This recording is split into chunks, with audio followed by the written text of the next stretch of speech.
Our next speaker is a newly granted PhD. She has a PhD in mass communications from University of South Carolina. She has a coloring book, and today she's going to talk to you about emotions. Please welcome Ashley Miller. I've got to laugh. All right. Well, no, actually, that won't go ahead. Oh. Can you all hear me okay? Yeah. I'm a loud person, and it's a small room, so we're good. So yes, I'm Ashley. It is nice to see you all here. What I'm talking about today, and I'm going to try to keep it short so you have the opportunity to ask me questions that are relevant to what you're actually doing. What I'm talking about is how to incorporate emotions and understanding emotions into atheism and skepticism. This talk was actually born out of a response to Phil Plait gave a speech several years ago about don't be a dick. And I found that very upsetting because I really enjoyed Christopher Hitchens being a jerk to people. And I got a lot of positive feelings from that. And so I spent a lot of time thinking about why that was and what it was that I got from it, and came to a more nuanced position than yes, be a dick, which is that when we interact with other people, we are trying to evoke emotions often, or we manage to evoke emotions. And when people are a dick, it creates in-group cohesion.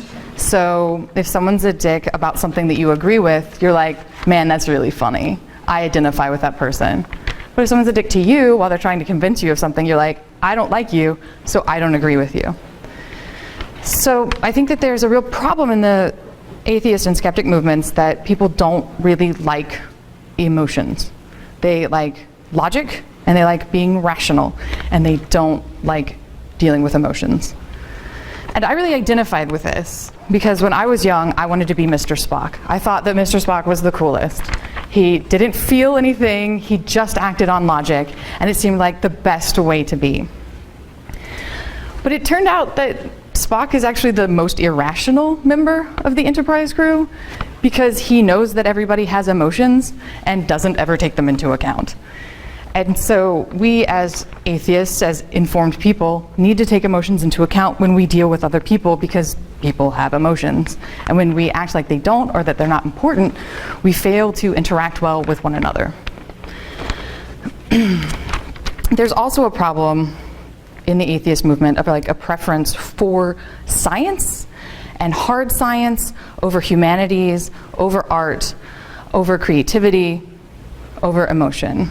We tend to think of emotion as something that's girly, not something that is masculine and strong, and so it gets denigrated just society-wide, but also specifically in this movement. It's exacerbated by the fact that it's a male-dominated movement. And it's in colleges, which emphasize education, and that education, we prioritize stuff in STEM fields, and that's partly just a factor of who's already here, but it's also self-selective. The opening speech of this event by Fernando, he talked about his experience of being a young gay man and struggling, and how difficult it was for him because it was churches who reached out to him. And he was encouraged to hate himself by those churches, but it was also the only place he was getting love. And atheists weren't providing that. And part of the problem is that the atheist community's focus on science and reason and skepticism means that we are failing to reach people for whom those things aren't their first priority. Most people's priorities are in feeling loved and accepted and included. And what the SSA does really well is provide a community for people who are in colleges who are looking for people who are more like them. And a lot of what works about it is that people find identity and meaning in finding people who are like them, who are nice to them. And when we can't offer that community to people who aren't already hyper-rational, who aren't interested in lectures and science, we're failing to reach people who are predominantly women and people of color, and actually reaching mostly white men and mostly really well-educated people. So we're also failing to reach people who aren't part of higher education. And of course, I'm talking to student groups that are mostly located in colleges, but it's still a problem. People have to care first to be convinced about anything. People have to be emotionally invested in something before they're even interested enough to change their opinion on it. And so when you make an argument, you have to recognize that even if you've got the facts on your side, even if you've got an understanding of what's going on, you have to make somebody care about what you're saying before they can change their mind about it. It's not that people are irrational, it's that we have limited bandwidth, right? We can only care about so many things. And if we don't care about it, it's just not that important. A great example is my mom buys homeopathic remedies for things like the flu. And she didn't really know what it meant, and she didn't care. And I tried to explain to her, like, okay, so this is how this works, which is to say that it doesn't. And she's like, well, yeah, but I think it makes me feel better. I'm like, well, that's called the placebo effect. And I mean, if it makes you feel better, I guess, but could you not support these people? And she's like, well, why shouldn't I?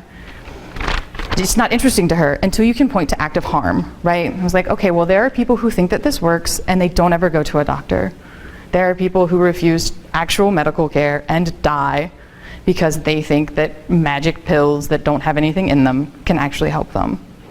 And so she doesn't care that it doesn't work because it makes her feel better, right? Like, it doesn't mean anything to her.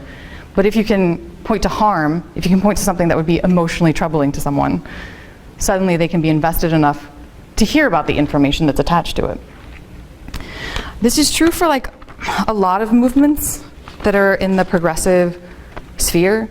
We have a tendency to argue about facts and rights and not about actual human experience.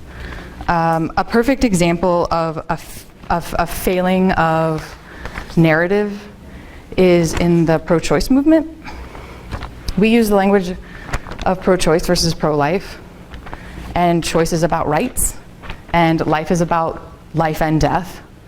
And because those are operating on completely different moral spheres, we're at a disadvantage already. When you're talking about rights versus someone's ability to live, you're starting at a disadvantage. Somebody's talking about dead babies, and you're talking about women's rights. And so you have to change it to be an emotional engagement. So rights aren't interesting, people are interesting, suffering is interesting, emotional engagement is necessary. So it's like, okay, what happens to women who don't have access? What are the horror stories? What are ways to frame this about life so that they're not the ones claiming morality while we're claiming ethics? And so those differences are very important, not because people necessarily disagree with what you're saying. It's like, okay, yeah, women should have rights, I guess, whatever.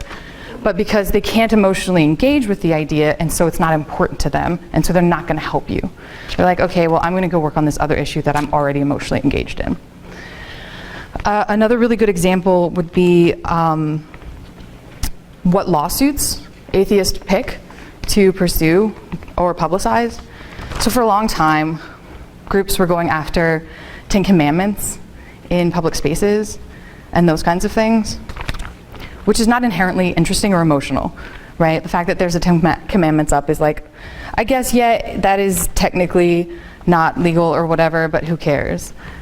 Is how people who were not already in agreement with us felt about it.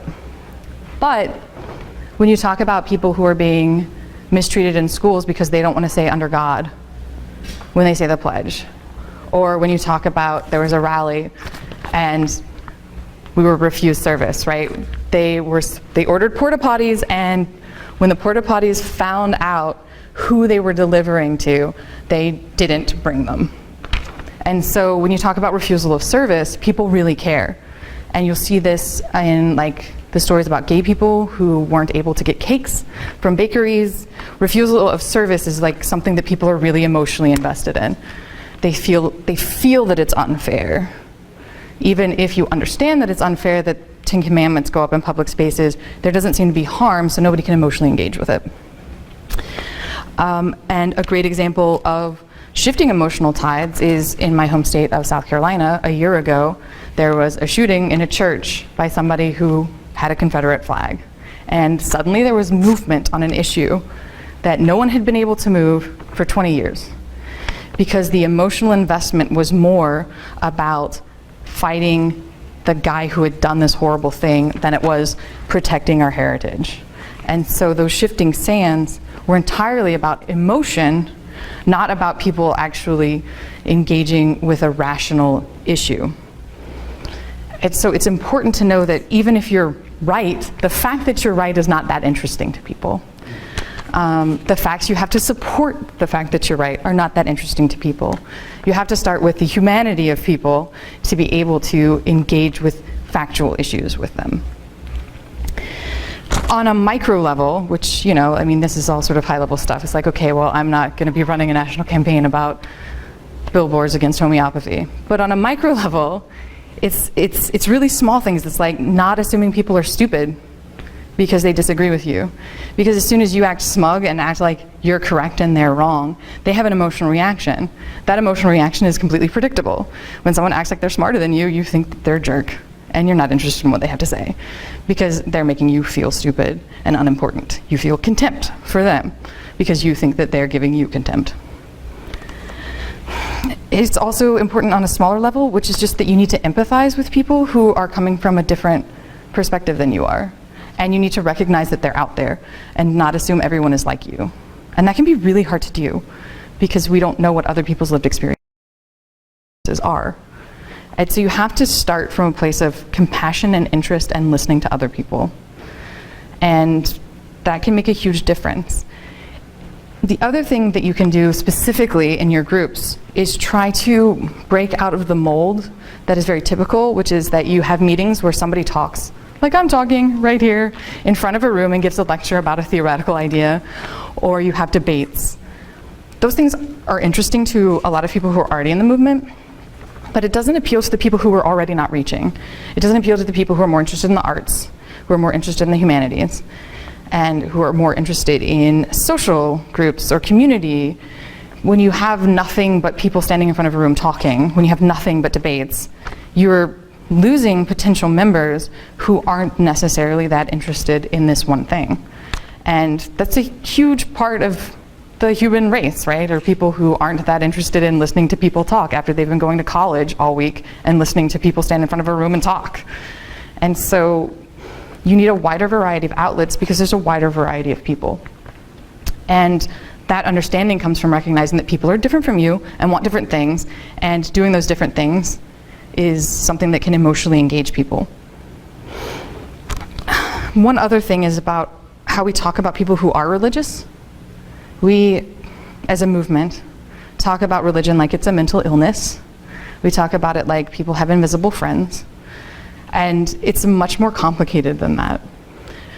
But when you talk like that, you prevent someone from being able to engage with you at all.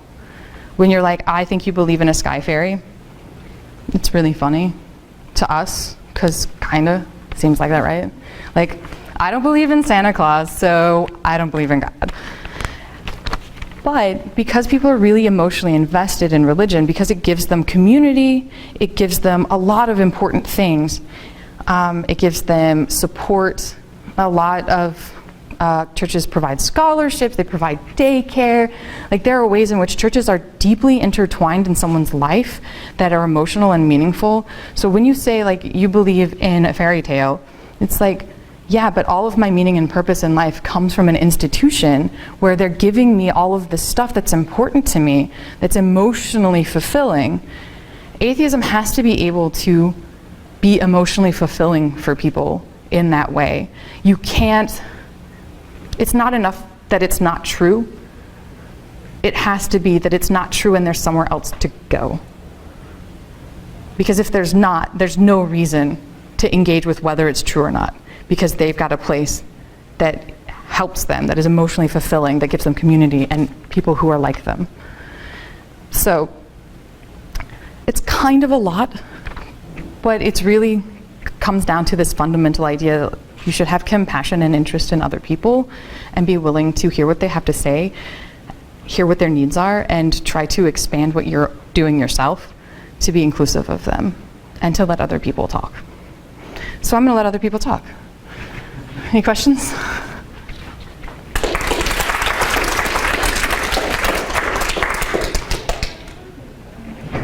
If you want a religious person to sort of see why atheism makes sense, how else would you suggest appealing to them other than, like, the only thing I know to go to is, well, logically, if you look at facts X, Y, and Z, we can draw this conclusion.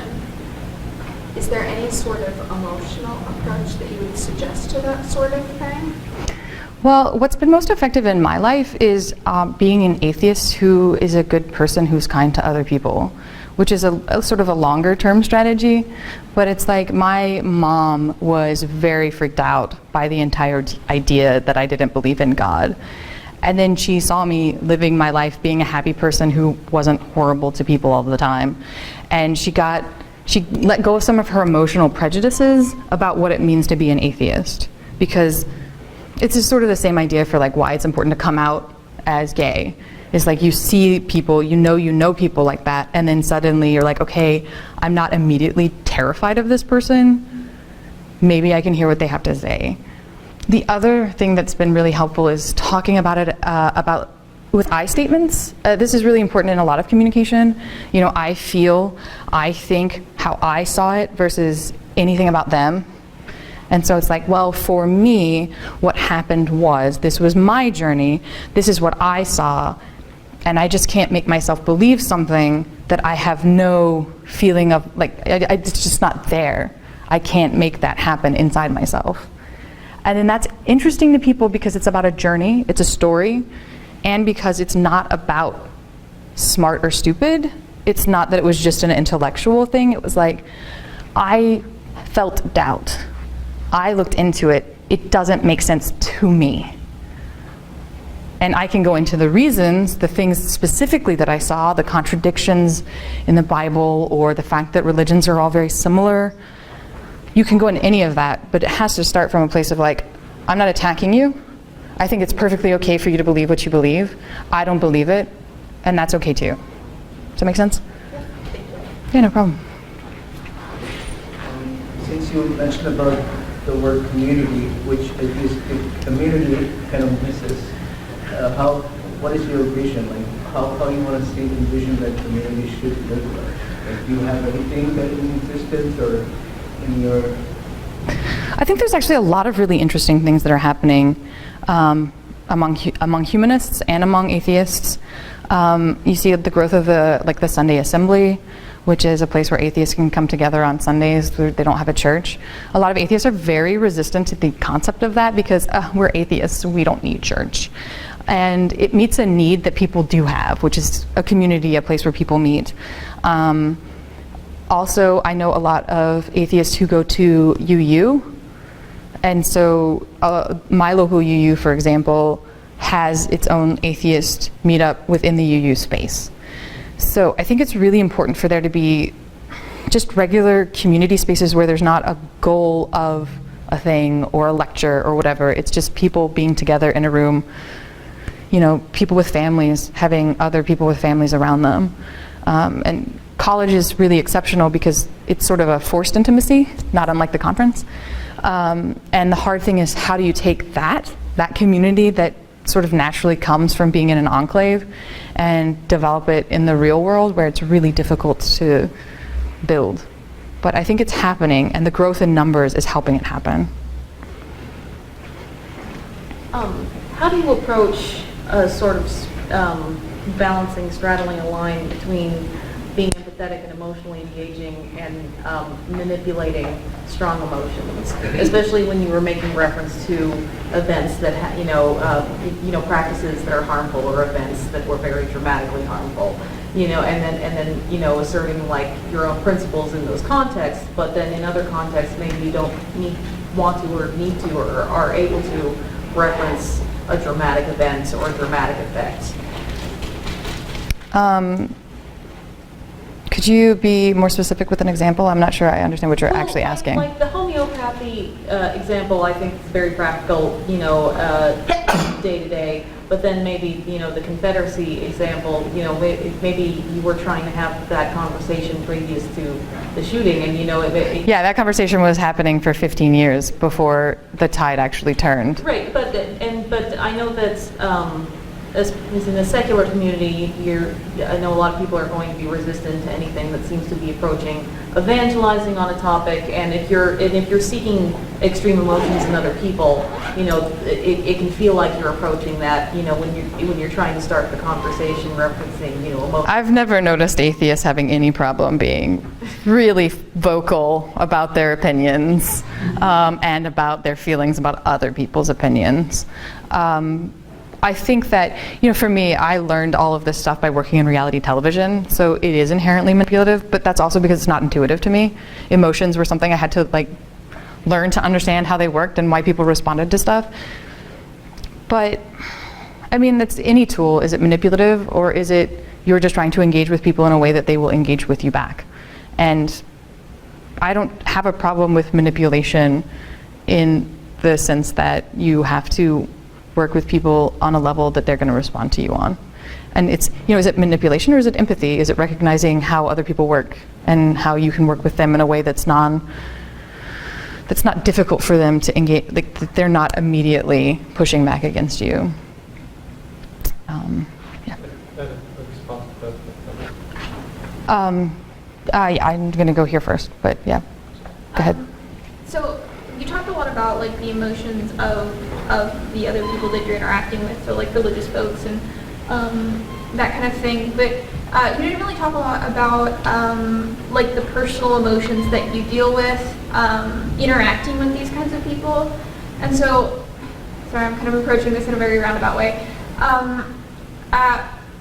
So in my organization right now, in my chapter of SSA, we're kind of having this issue of trying to be Spock, of if you're displaying any emotion, they say, oh, you're weakening your argument or whatever. Because I'm a person, I like to be oh man, you need to decolonize your approach to argumentation, which makes people feel really uncomfortable. But basically, you have to say using emotions is how people work, and you can't. Yes. It's not inherently making you right or wrong. It's making people listen to whether you're right or wrong. Yeah. See, and the thing. I have to stop, I think. I'm sorry. No, it's fine. I will be right there after this. You can talk to me. I will answer any questions that you have. All right, hand for Dr. Morris. Thank you.